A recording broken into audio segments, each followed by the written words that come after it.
In London 2012, it was called The Last Leg with Adam Hills. Now I'm remembering as you're saying it. And then the first episode, we were struggling for guests, so we got Alex on, and then Josh was... Yes. Anyway, back to the Paralympics. That's why you're here, for heaven's sake. So you're going to be on every night, apart from the labour laws. Apart from the day off. Yeah, which is great, because, I mean, you're up to speed anyway. You're match fit. You've been together for 12 years. You have a certain rhythm to the way you do your show, but never better than night after night after night, because you get a different energy going, don't you? Well, and the show is written literally on the day. I know. We have a skeleton script, and you go, okay, this could be the big story. This might be the big story. We have no idea. And I'm not saying it writes itself, because it writes itself, but it sort of meets you in the middle, doesn't it, that kind of show? Oh, no, it's better than that. Hillsy writes it. I mean, believe me, we've already been texting each other after our first meeting every day going, we've had a result here. So how does... Okay, that's interesting. So how does that work? Okay, Hillsy during the Paralympics has a lot more work than us. Normally, I'd say Hillsy does more because he's got to do the auto cue, but we have a lot more. But during the Paralympics, really, it's a lot of interviews, isn't it? It is a lot of interviews, but... Often our script, this is what our script, people wonder how much is scripted on the last leg. So all of the stuff that I read off auto cue is written and I write it. And then in the script, it'll just say discuss. And that's where I turn to Josh and Alex and go, what have you got? Yeah. And literally I have no idea what they've got until What they say about, it live in on brackets, it. disgust? That's the reaction after I talk. Could go either way. Disgust / disgust. The interesting thing is we all trained to be sports journalists. Yes. That was our... I did not know that. I did not know that. No, I had no idea. I didn't know that, really. And for a good 5 years... you were one of them. I was one of them. I knew me. All right. Well, I for a realised few- these two were, but myself... Yeah, I wasn't really... I was sub-editor of a...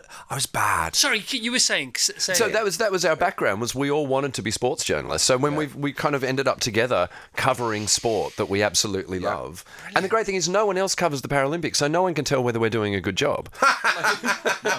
Who else is making jokes about disability sport? Yeah. No one's going to go, well, those guys are much funnier. But other countries other territories, as they say in telly, must have seen you doing this thing in, why don't we have our own version of that? Have people tried? I will tell you one of my favourite moments. In Rio in 2016, because the next games were in Tokyo. So in 2016, our producer, Ben Wicks at the time, I saw him taking a delegation of Japanese TV producers around our studio with a translator. So he would say something and then the translator would translate. We know what translators do. Okay, yeah, right.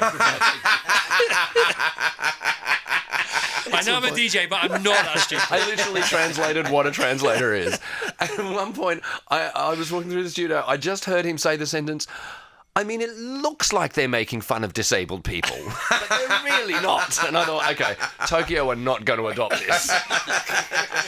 Oh, my gosh. Yeah, we're not getting format rights around the world. Absolutely. But genuinely, other countries, like even the Brazilians, when they had the games, went, okay, the last leg would not work in Brazil. There is not the kind of acceptance or the sense of humour around disability that Britain has. I think the other thing which I think has always helped us is it's a massive celebration of the sport, isn't it? And of the achievement. So that's what I loved when I first went in to do it, is it was a sports show. It was a funny sports show. We'd go and show the highlights and stuff like that.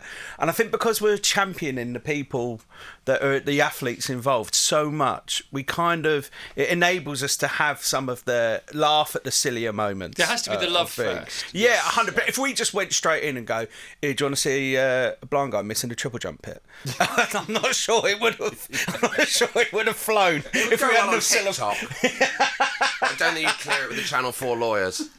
But yeah, I think it's a positivity, because I remember the first meeting I had about it, where it was like, do you want to do this job for 10 days? And I was like, yeah, no one's going to watch it. It was on E4 at that point. This is the Paralympics. Yeah, they were like, do you want to do this job? It was like 11 p.m. on E4 it was planned. I was like, free tickets to the Paralympics. No one will watch it. What a win.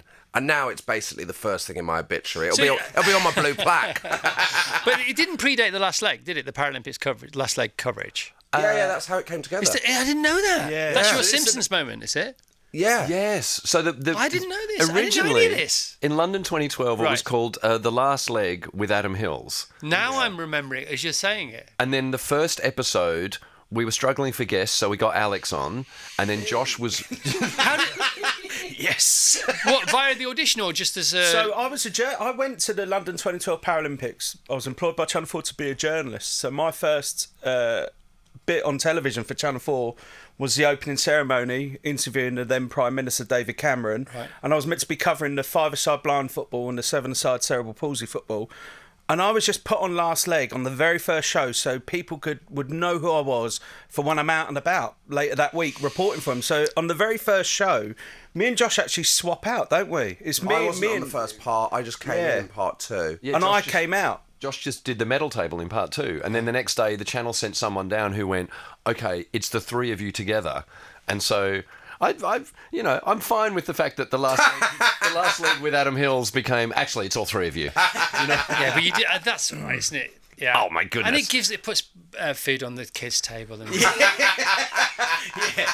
I mean, when I came in the next day and they were like, "So you," I said, "Have I done something wrong?" Because they're like, "You're taking off all reporting duties." I was meant to be doing something. They're like, "You're not going to doing any of the football now. You're going to be doing this show with Adam and Josh." That's how you get a hit show. Yeah. You know, that's like, hang on a minute, that bit works. Yeah, but it's only been on for an hour. It doesn't matter. Change it now. Change it all now. That's where the gold is. Great. Exactly. It's like, I think that was a huge advantage for us that it was never meant to be. Who was in charge then? So Jay Hunt was running Channel 4, There you go. and Saida Erzali, who now runs BBC One, she was brought in as like, she was kind of parachuted in as like, and genuinely when she turned up we thought we'd done something wrong, but it's because they thought, we were like, oh my God, it's so bad that Channel 4 have had to send someone down. But it was actually that they were like, there's something here about this. And there is.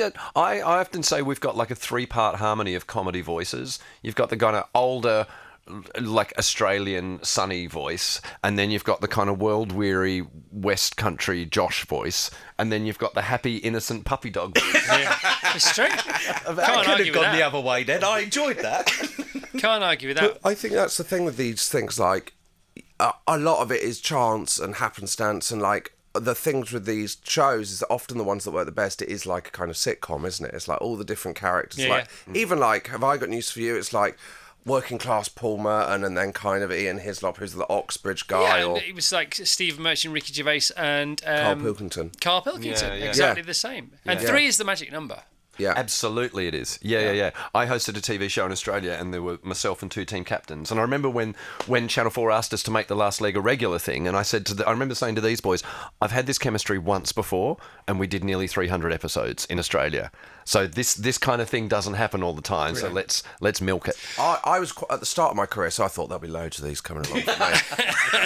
Here I still am. I was just so happy every day I got to be on telly again. Like another There you Friday go. had You've come just along. spoken to your 3 characters in those last 3 comments. And I was just like, this is mint. Virgin Radio.